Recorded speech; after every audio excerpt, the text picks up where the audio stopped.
Delhi NCR के कुख्यात gangster Lawrence Bishnoi का नाम लगभग रोजाना हर किसी केस में सामने आता है। और जब हम बैठकर लॉरेंस बिश्नोई के गुनाहों की चर्चा आप लोगों से करते हैं तो हमारे कई सारे भाई बंधु ऐसे हैं जो लगातार आरोप लगाते हैं कि लॉरेंस बिश्नोई ऐसा नहीं कर सकता।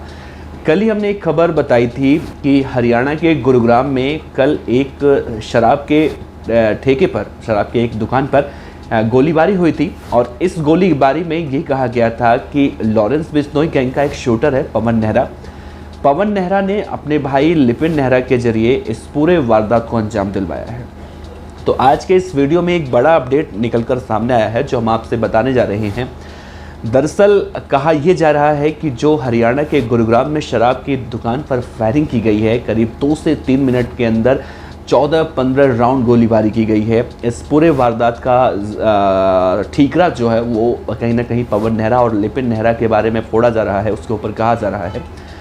तो आज के इस वीडियो में हम आपको बताने वाले हैं कि अब इस केस में क्या कुछ अपडेट निकलकर सामने आया है, जिसके बाद चाहे लॉरेंस हो, नीरज भवाना हो, कौशल चौधरी हो, पवन नेहरा, लिपिन नेहरा या फिर जितने चेहरे इस हरियाणा के शराब के ठेके जो करीब 3000 करोड़ रुपए के बताए जाते हैं, इस पूरे नेटवर्क में आखिर कैसे ये सब कुछ देखने को मिल रहा है और हरियाणा की पुलिस ने क्या कुछ अब इस पूरे गोलीकांड में खुलासा किया है।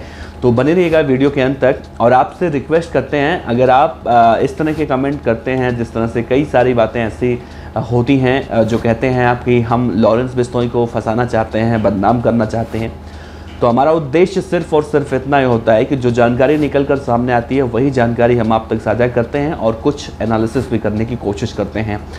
तो अपने विचार भी आप यहाँ पर रख सकते हैं। तो चलिए इस वीडियो की शुरुआत करते हैं। दरअसल उत्तर भारत में 2 सिंडिकेट मौजूदा वक्त में है। पहला है नीरज भवाना और दूसरा है लॉरेंस बिश्नोई। नीरज भवाना के सिंडिकेट में देवेंद्र बम्बिहा से लेकर कौशल चौधरी या फिर भोप्पी राणा जैसे तमाम ऐसे गैंगस्टर हैं जो लॉरेंस के विरोधी कहे जाते हैं, वो नीरज भवाना के सिंडिकेट में हैं। और लॉरेंस बिश्नोई के सिंडिकेट में वो गैंगस्टर हैं जो नीरज भवाना के कट्टर दुश्मन कहे जाते हैं, चाहे वो काला जथेड़ी का गैंग हो या फिर जितेंद्र गोगी का गैंग हो या फिर काला राणा का गैंग हो। जितने भी इस तरह के बदमाश हैं वो लॉरेंस की गैंग में हैं और जितने उसके अपोजिट वाले बदमाश हैं वो नीरज भवाना के गैंग में हैं। दरअसल पहले जो कल खबर आई वो कहा गया कि हरियाणा के गुरुग्राम में शराब के दुकान में 2 दिन पहले जो गोलीकांड हुई थी उसमें अब गैंगस्टर एंगल सामने आ रहा है।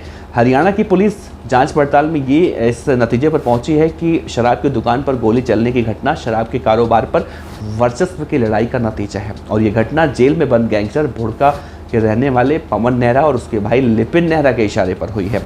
पवन के बारे में कहा जाता है 9 हत्याओं के मामले में जेल में है। उसका गैंग लॉरेंस सिंडिकेट का हिस्सा बताया जाता है, जिसे लॉरेंस और नीरज भवाना ने उत्तर भारत में स्थापित किया था। हरियाणा में गुरुग्राम एक इकलौता शहर है जहां सालाना 3000 करोड़ रुपए से ज़्यादा का शराब का कारोबार होता है। गुरुग्राम में पिछले 2 साल से शराब के कारोबार में वर्चस्व को लेकर खूनी खेल चल रहा है। लॉरेंस और काला जथेड़ी गैंग सक्रिय है और पिछले 2 साल में 4 से ज़्यादा वारदातों को अंजाम दे चुके हैं। पटौदी नगर पालिका के अध्यक्ष के घर पर फायरिंग की घटना भी हुई। वहीं लॉरेंस गैंग के गुर्गों ने कई शराब कारोबारियों को गोल्डी बराड़, अनमोल बिश्नोई और अन्य के नाम से फोन कर धमकी भी दिलवाई। ऐसे कई मामले पुलिस के सामने आए। हालांकि इन मामलों की शिकायत पुलिस तक नहीं पहुंची, लेकिन पीड़ितों के द्वारा इस मामले में पुलिस के अधिकारियों को जानकारी जरूर दी गई। कहा तो ये भी जा रहा है कि उसका लिपिन विदेश से गैंग ऑपरेट कर रहा है गुरुग्राम में। अब तक सीधे तौर पर किसी मामले में उसका नाम सामने नहीं आया है, लेकिन पुलिस इस मामले में इस एंगल से भी जांच कर रही है। लिपिन का नाम पंजाबी सिंगर सिद्धू मूसेवाला की हत्या में भी सामने आया है। कहा जाता है कि लिपिन ने गोल्डी बराड़ को 2 शूटर उपलब्ध करवाए थे। मानेसर थाना इलाके के पचगांव चौक के पास स्थित डिस्कवरी वाइन शॉप पे जो तस्वीरें आप देख रही हैं, शुक्रवार रात करीब 9 बजे 2 बदमाशों द्वारा अंधाधुंध फायरिंग में सहारनपुर के एक व्यक्ति की मौत हो गई थी। 2 लोग घायल हो गए थे। उनका इलाज सिल्वर स्ट्रेक हॉस्पिटल में चल रहा है। दोनों शराब लेने के लिए ठेकर पर आए थे। इस हमले में कुख्यात गैंगस्टर लॉरेंस बिश्नोई का हाथ बताया जा रहा है।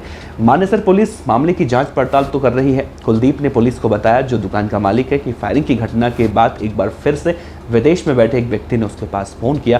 फ़ोन करने वाले ने अंजाम देख लेने की धमकी दी। साथ ही ये भी कहा कि अब भी उसके पास समय है, अगली बार अंजाम और भी ज़्यादा बुरा होगा। पूरे गोलीकांड में जो पुलिस की जांच में शुरुआती नतीजे निकलकर सामने आ रहे हैं, उससे देखा जा रहा है कि ये गैंग की जो वर्चस्व की लड़ाई है उसी को लेकर है। कल के वीडियो में हमने आपसे जिक्र किया था, बताने की कोशिश की थी कि हरियाणा के अंदर खासतौर से गुरुग्राम एक ऐसा शहर है जहां पर 3000 करोड़ रुपए की सालाना की इनकम जो होती है वो शराब के ठेकों से होती है। और लॉरेंस बिश्नोई कभी नहीं चाहता है कि गुरुग्राम का जो शराब का ठेका है वो उसके हाथ से जाए। हालांकि यहाँ पर पहले कौशल चौधरी गुरुग्राम, जो तस्वीर आप देख रहे हैं, कौशल चौधरी का एक छत्र राज कहा जाता था शराब के ठेकों पर।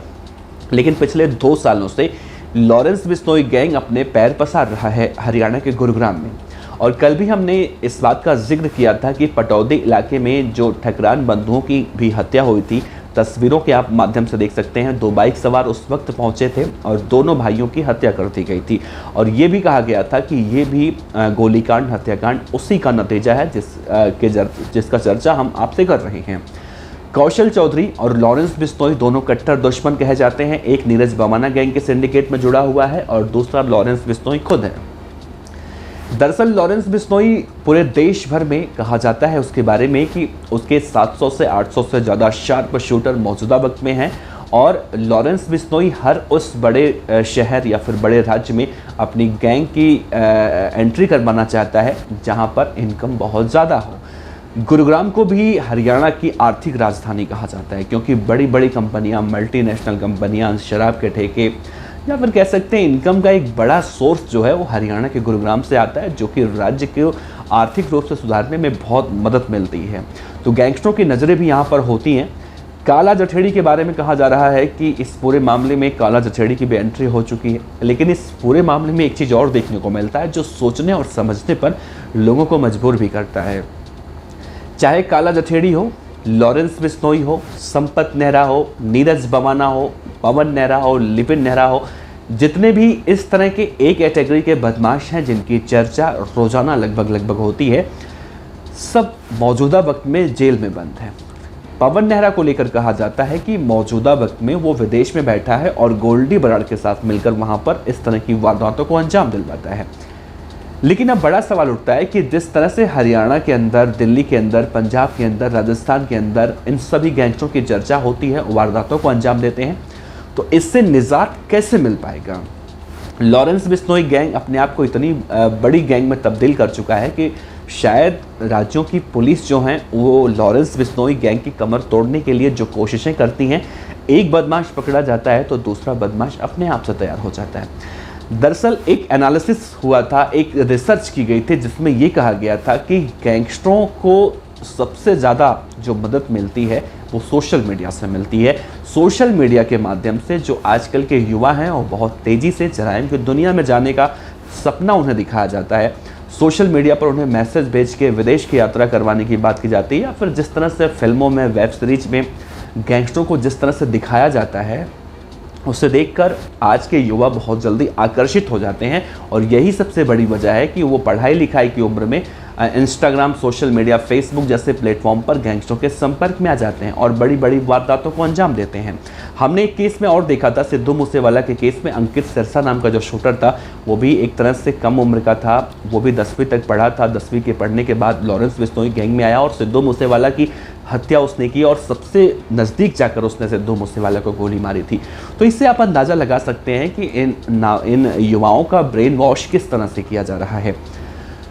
तो निष्कर्ष ये निकल रहा है, हरियाणा के अंदर पुलिस जांच पड़ताल कर रही है और इस तरह की वारदात दोबारा ना हो उसे लेकर तमाम तरह की तैयारियां की जा रही है। वैसे आपका क्या कहना है? कौशल और लॉरेंस के बीच में जो गैंग वॉर या फिर वर्चस्व की अदावत चल रही है, ये कब खत्म होगी? अपने विचार जरूर नीचे रखिएगा। नमस्कार।